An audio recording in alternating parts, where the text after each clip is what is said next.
रात का वो अंधेरा और सुनसान जंगल।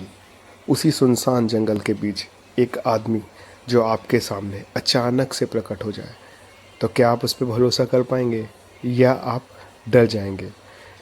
ये सिर्फ एक कहानी नहीं, एक अटूट विश्वास है। एक बार मैं और मेरी पत्नी हिमाचल प्रदेश के शिमला शहर घूमने गए, जहाँ पर एक टेम्पल है, जाकू टेम्पल, जिसके दर्शन के लिए हम लोग गए। वो बहुत ऊंचाई पर है टेम्पल। दर्शन करते करते काफ़ी समय बीत गया और पहाड़ों में जल्दी अंधेरा हो जाता है। वहाँ से वापस आने के सिर्फ दो रास्ते थे, एक रोड के सहारा और एक शॉर्टकट था जो सीढ़ियों के सहारे सीधा मॉल रोड पर निकलता था। क्योंकि काफ़ी समय हो गया था तो हमारी आखिरी गाड़ी भी वहाँ से मिस हो गई थी, तो हमारे पास सिर्फ और सिर्फ एक ऑप्शन बचा था, जंगल के बीच पैदल सीढ़ियों से जाना। जैसे ही हम लोगों ने हिम्मत करके उस रास्ते को पकड़ा, थोड़ी दूर जाते ही अचानक से घंघोर अंधेरा हो गया और पूरे आसपास की लाइट चली गई। अजीब सा सन्नाटा हम लोगों के बीच में, ना आगे कोई ना कोई पीछे। हम दोनों इतने डरने लगे कि समझ में नहीं आ रहा था क्या करें। वापस जाने का कोई रास्ता नहीं था, हमें आगे ही बढ़ना था। हमने हनुमान जी का नाम लिया और हनुमान चालीसा पढ़ते पढ़ते फ़ोन की टॉर्च ऑन करके आगे बढ़ने लगे। हम लोग 10-12 सीढ़ियाँ आगे बढ़े ही थे कि अचानक से एक अंकल सामने आ गए, हाफ निक्कर, ऊपर से शॉल ओढ़े हुए और हाथ में एक मोटा सा डंडा। तभी अचानक से उन अंकल ने कहा, बेटा इतनी रात में आप इस जंगल के रास्ते से क्यों जा रहे हो? वैसे अंदर से तो हम लोग डर गए थे, तो हम लोगों ने थोड़ी डरी सहमी आवाज़ में तो हमने उन्हें बोला कि कुछ नहीं, दर्शन करते करते थोड़ा सा देर हो गई थी और हमारी गाड़ी छूट गई। फिर उन्होंने हमसे पूछा, तुम्हें डर नहीं लग रहा है?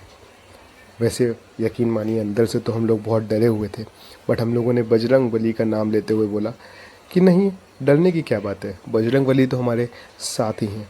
तो वो अंकल जी मुस्कुराए और बोले, अच्छा, जैसे कि उन्हें हमारे अंदर का डर पता चल गया हो। उन्होंने कहा, चलो मेरे साथ, मैं भी नीचे की ओर जा रहा हूँ, तो आप लोगों को थोड़ा हेल्प मिल जाएगा। अब भाई डूबते को तिनके का सहारा, हमने भी बड़ी हिम्मत करके उनसे बातें करते करते हम लोग आगे बढ़ गए, क्योंकि अंदर एक डर था उन इंसान के बारे में। बट हम लोगों ने हिम्मत करके आगे अपने कदम बढ़ाना शुरू किया।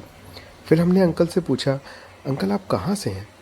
तो अंकल ने बोला कि बेटा इस समय तो समझ लो कि मैं यहीं का हूँ, और वैसे मैंने पूरी दुनिया घूमी हुई है और मुझे लगभग संसार की हर एक भाषा आती है। उनकी यह बात सुनकर हम लोग को बड़ा अजीब लगा, बट हमने सोचा चलो कुछ इंटरेस्टिंग है, और क्योंकि डर भी लग रहा था तो हमने सोचा कि अंकल के साथ चलना ज़्यादा समझदारी होगी। और ऐसे ही बातें करते करते पता नहीं कब हम लोगों का मॉल रोड सामने नज़र आई।